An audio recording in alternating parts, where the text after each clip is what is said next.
আমি খুবই হ্যাপি। সব গানের জন্যই যখন সফলতা আসে তখন ভালো লাগে। সব মিলেই আসলে আনন্দটা একটু ডাবল ট্রিপল হয়ে গেছে। ট্রেলারে যখন ওই 10-11 সেকেন্ডের একটা ক্লিপ, ওখানেই কিন্তু আমি রেসপন্সটা দেখে ফেলেছিলাম already. It's viral now.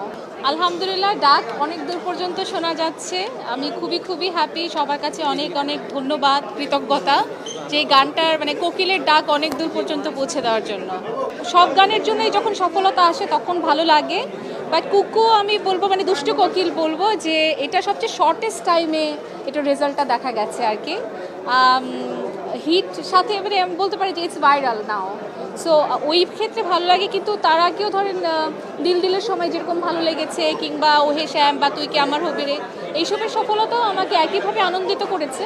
But এটা খুব শর্টেস্ট টাইমে আর যেহেতু এটা অনেক বড় সিনেমা, তুফান নিয়ে অলরেডি একটা আলোচিত সিনেমা, তো সব মিলেই আসলে আনন্দটা একটু ডাবল ট্রিপল হয়ে গেছে।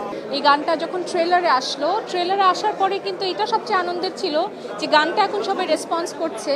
বা ট্রেলারে যখন ওই 10-11 সেকেন্ডের একটা ক্লিপ, ওখানেই কিন্তু আমি রেসপন্সটা দেখে ফেলেছিলাম অলরেডি। তো রাফি আমাকে বলতেছিল যে আপু গানটা দেখার জন্য আমাকে টেক্সট করতেছে যে ভাইয়া গান দেখার জন্যই আরেকবার হলে আসছি। সেইটা আসলে খুবই আনন্দের আমার জন্য, খুবই একটা আশীর্বাদের মতো।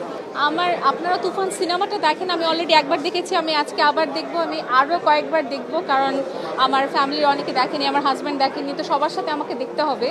সো আমার সিনেমাটা দেখলে আপনারা বুঝবেন যে আমি যে আরও 4-5 বার দেখবো আমার একটু বোর লাগবে না। সো পুরো সিনেমাটাই এত সুন্দর, এবং গানগুলো প্রত্যেকটা গান অ্যাপ্রোপ্রিয়েট, একদম যেখানে যে গানটা দরকার ছিল রায়হান রাফি ঠিক ওইভাবেই গানগুলো ইউজ